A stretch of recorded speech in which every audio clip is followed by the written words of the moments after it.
Thank you, Mark. That was great. Our next reader is Lorraine Graham. Lorraine Graham. Woo! Let me read it first. Lorraine Graham is a writer who makes poems, prose, and sometimes visual objects.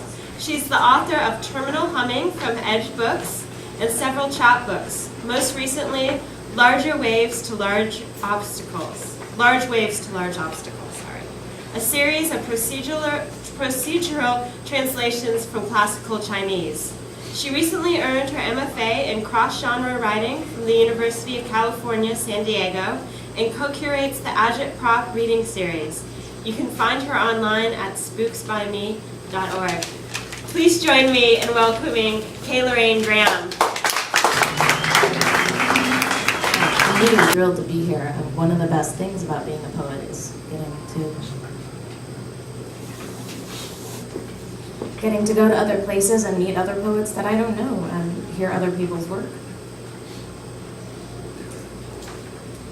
I'm going to read from my book, Terminal Humming, and from a couple of other projects. I wrote Terminal Humming a while ago, but I graduated from college, and I was working in public policy in Washington, D.C. At the time, because I'd studied Chinese, most of the jobs that I got were defense-related, basically. They're like, oh, you speak Chinese, you should research strategic weapons in East Asia. So the first half of this book is called If This Isn't an Interview, I Don't Know What to Say. And a lot of these were written, as you can imagine, post-interview contexts or during staff meetings. Most people are smart enough on the podium. Pick three and seduce. I can't actually see you all. Stay on the hypercritical few. You think, but I don't care. Turn it off. You're trapped. I'd like to begin with an update on numerous events. Simple thesis theme. Is she a mime? Little cracked sensations. Begin by drawing them in. Save the thanks. Conclude with a promise. By the time we leave here today, trying to prove it to paradox. After dinner drinks, be left confused, entertained, wondering what she said. I'll lecture you, but trust you? Active phase, catalytic roles underway. The development of institution game talk, process functionality, design, recap, change the finish, map, and start. 3,000 people played this sequence and blew up the world every time.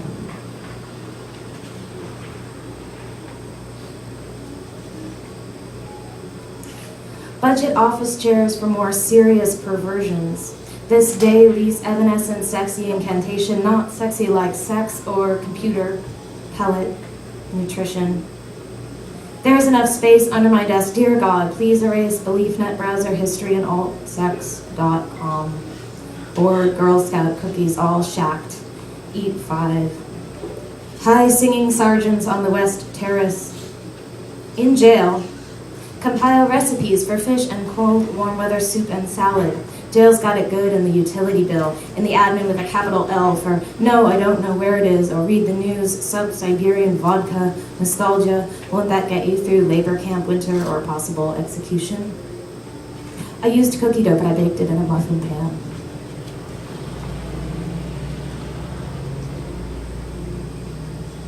It's all about standing around, shrieking. My hair's falling out worse than anyone's. I poached salmon. I asked my dad. I went up to my room. You don't know how long I journeyed. He was acting so strange. Me of all people. I'm not that far away. I think so. That's the ideal model. Skin off, lovingly bloody byproducts. Automatic shredder joy. At least headhunters understand pain. If it doesn't blow up, I'm not going to write about it.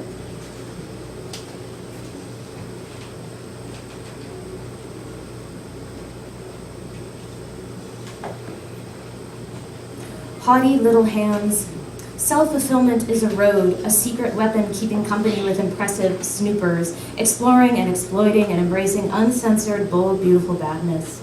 Unleashing respect, especially in the morning.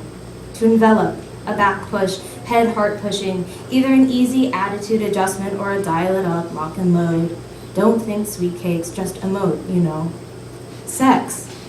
But we can't just write about that, as in today we enjoyed it or didn't have it or withheld it and then felt good or bad or ambivalent about it, that we'd be truly living if we had more, or children or travel, satisfaction we made near a glacial lake, never speaking to the family. This is the more we suppose. Makers of mojo. What does this mean? Surely not men with hairy chests, appealing or indifferent. Surely not the fact that your roommate was sleeping with your girlfriend the whole time, but you just kept cleaning and bringing flowers. Unemployment, not bounced checks, missing trains, feeling empty in wild transit stations. Power boosters. Therapy is such a relief. I'd like to be a soft pretzel and be loved by all, soft and twisted and inexpensive and consumable. Also nice pens and healthy power smoothies and exercise. Guess my shoe size. No. Do you live in this building? No.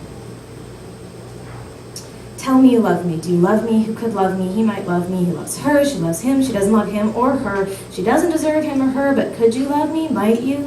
Might you grow to love me? Love me, please. No one loves me. Yes, okay.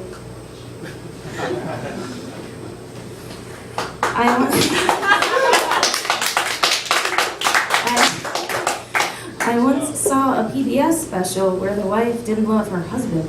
Doctor, did you see it?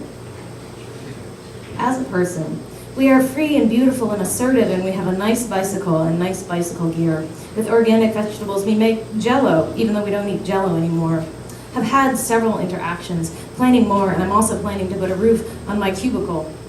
In this exercise, I'm alone, wearing flip-flops or slippers, reading about Central Asian nomads, but I'm not actually in Central Asia, unless it is the 1870s and I'm a wealthy, virile, imperial anthropologist, sailing through the desert with Wagner on the gramophone, reading rooms of Rubens, and thinking of breasts popping out of blouses, staring at the dunes. As a thing. In the Supergirl outfit, I went to buy ice cream to make a salad as a healthy dessert alternative to ice cream. In several fan fiction accounts, Supergirl and Batwoman hook up. The Supergirl cape is short and does not snag. What thing do we mean doing? When playing boyfriend-girlfriend with friends, someone must be boyfriend. I don't know where he is. He probably expected me to end up as an usher. I don't know where he is. He probably expected me to end up as an actor, actress, comedian, or movie star. I don't know where he is. He probably expected me to end up as a customs officer. Where he is, I know not. He probably expected me to end up as a policeman in the countryside or small town. Where is he now? He probably expected me to end up as an ambulance man. I don't know where he is. He probably expected me to end up as a lorry driver. I don't know where he is. He probably expected me to end up as a joiner. So that's some of the book.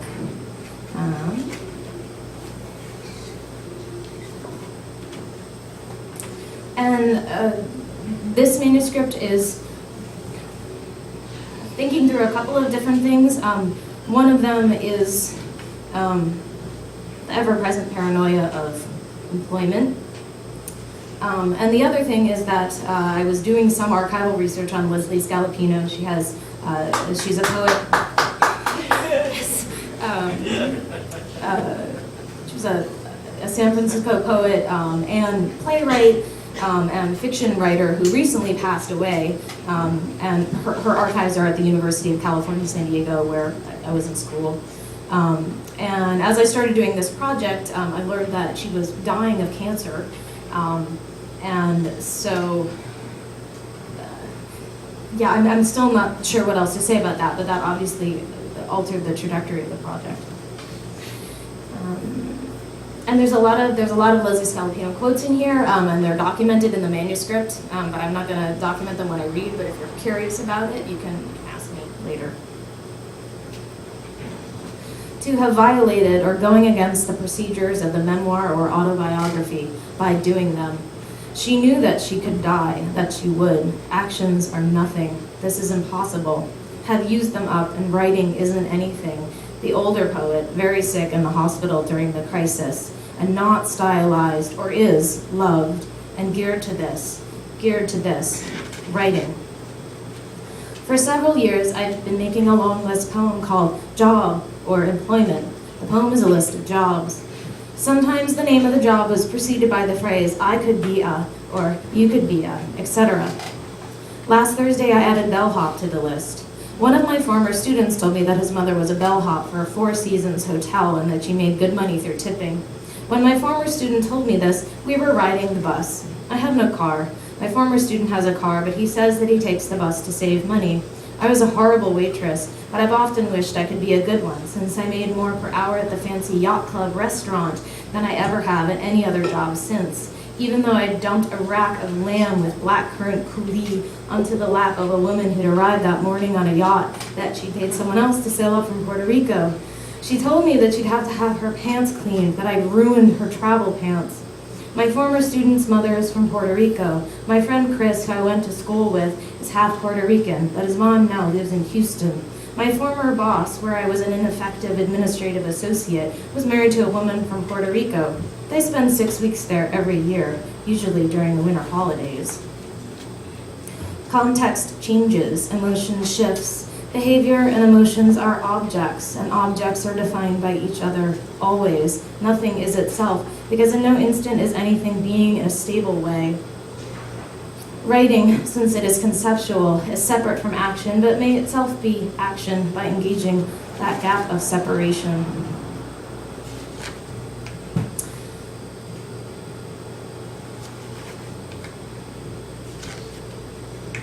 The couple lay by the sea or sat on the seawall in warm weather when all the people come out to sleep or stand. There is no bay. In another city, there is no childhood. There is no such thing. Crowds of family and workers could be seen from above from a bus winding through the streets or the back of a bicycle moving down the sidewalks. This did not remind the young woman, not that young, because it was the same. Homeless men by the highway, on and off ramps, people starving, lying in garbage, fruit rotting rinds a foot deep in the street, streets and first floors flooded after the rain, though that was not happening now. A starving man with rotting feet from advanced diabetes, bones coming out of half-gone flesh, smoking, holding his cup out to her, though he did not care. There is no childhood. People are the same, or they're not the same. Some other time, winding by the rim of the blue heavenly ocean on the bus, there is no childhood. Other people in the map where the illnesses become noticeable, having had this time to surface. Does the older poet mind, and does not the decomposing, beautiful and decomposing, the young woman wanting to be alive? That's all there is. There is no childhood. The young woman at a different time had no money or job. Before, she'd an extreme surface which came from being with someone and him now being gone. For a month she ate only breakfast at the guest house with the other workers, nothing else. Going out for a walk because she felt sick and lonely and had to go out. People, animals walking along, a laser printer strapped to the back of a bicycle with twine, went further and further past them, past the temple, until stopping to drink a juice. She sat at the juice stand, shivering with sunstroke, the man there suspicious, wanting her to move on from her appearance. She was not able to continue, realizing that she was really physically sick, and it was simple. 18th of April, 2010. No one else in the wealthy area. Received my annual Social Security statement in the mail today, so money is funneled outside, isn't companies. It isn't in the future. I have been working since the first Gulf War. In 1991, I earned $150. The people in offices are new, therefore it isn't in terms of the past. My highest earning year was 2005, when I earned $36,060 in an office building on DuPont Circle in Washington, D.C., the bus, which is mechanical, being in the foreground. At my current earnings rate, if I continue working until I'm 67, it doesn't matter if it's active. My Social Security payment will be about $1,208 a month. I don't know. Yes. Which sounds kind of awesome right now. All right. I don't know how old the man is who's old. If I continue working until I am 70, they're not the same people. My Social Security payment will be about $1,498 a month, so they're seen and not active. If I decide to stop working at age 62, a man mugging me, therefore inverted, I will get about $847 a month, not just in relation to maturity. I am eligible for disability benefits. Seeing I'm frightened is almost inconsiderate. If I die this year by not hitting me when I struggle with him, certain members of my family, but finally giving him the purse, the naivete on my part, he's depressed, may qualify for the following benefits. My child, he's depressed, $965 a month by mugging me. My spouse, who corresponds to my having a job, is caring for my child, $965 a month, having an employer. I'd made jokes seen by him to be inappropriate. My spouse, who had offended him, reaches full retirement age, $1,287 a month. My total family benefits cannot be more than $2,316 a month. I make jokes because it's in the past. My spouse or child may be eligible for a special one-time death benefit, $255, is therefore sentient. I have earned enough credits to qualify for Medicare at age 65. I'm fairly immature in age. Even if I do not retire at age 65, and my offending him is I should be sure to contact Social Security 3 months before my intentional 65th birthday to enroll in Medicare.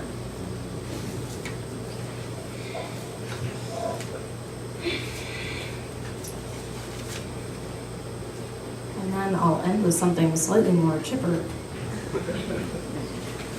Short and chipper.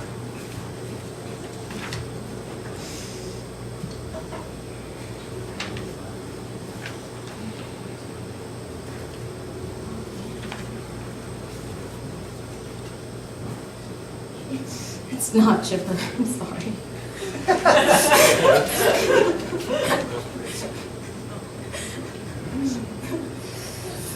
From Blank Stare, Modern Man's Current Address, wall-to-wall precarious carpet over limit texting to share this inexplicable exaltation. At one point I thought we would be different from co-workers, peers, partners, many-side progress to point to find pleasure in blood.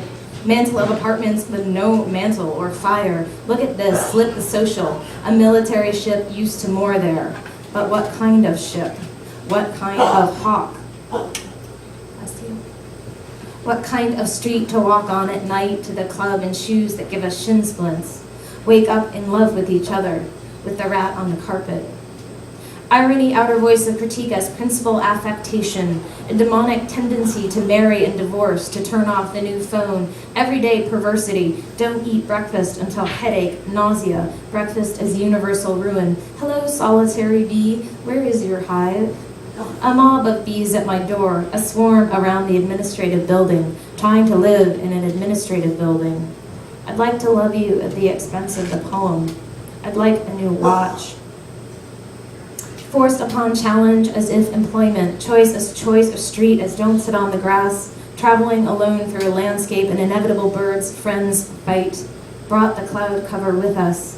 Tell me every unexamined emotion. Sincerity doesn't matter on the battlefield. Thank you.